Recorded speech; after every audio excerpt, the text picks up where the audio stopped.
I had a very interesting encounter not long ago that I will never, ever forget. I was at a conference and several speakers were speaking, and after the Friday night session was over, we had a time for prayer, and we had lots and lots of prayer warriors and a team that had come forward, and the women could come down for prayer if they needed it. And so the team was already in place, and I was in a part of the platform team, so I just didn't really know what to do with myself.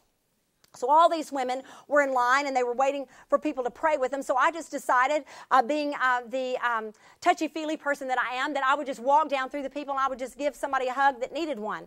And so I saw a number of people that could use a hug, and I said, really, I'm not supposed to be the one praying. They'll pray for you, but I'll just hug you. And so we just had some wonderful encounters in that line. But I came up to one pair of girls. It was a mom and her daughter, only the mom and the daughter looked absolutely nothing alike. It was a very fair-colored mom.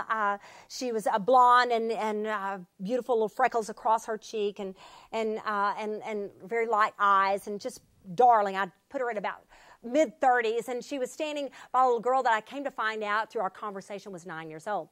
And the mother introduced me to her daughter, who was very dark-headed, a very beautiful, deep olive skin and dark eyes. And the mom just very readily said to me, I'm just dying for you to meet my daughter, Eliana. She said, we adopted Eliana from Romania several years ago.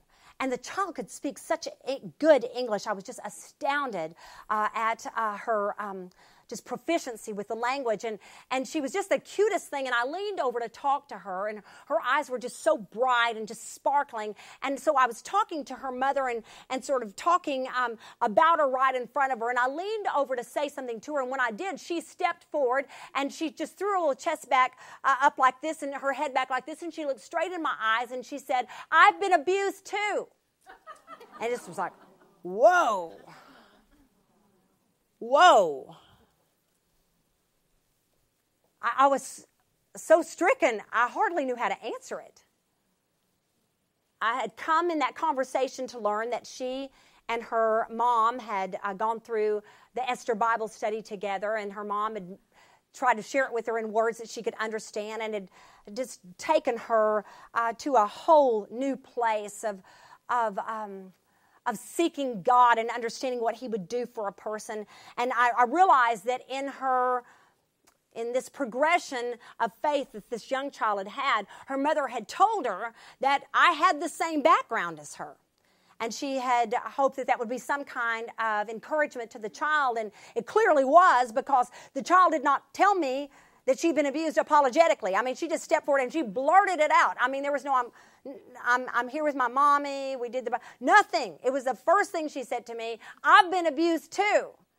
And so I looked down at that precious child, and any of us would feel for a child who had been abused.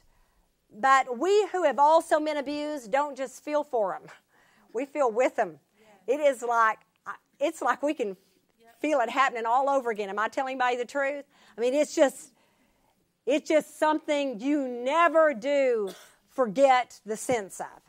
And so everything in me would have wanted to throw my arms around this precious little child and just hold her head on my shoulder and just pat her back and just bawl and say, I'm so sorry.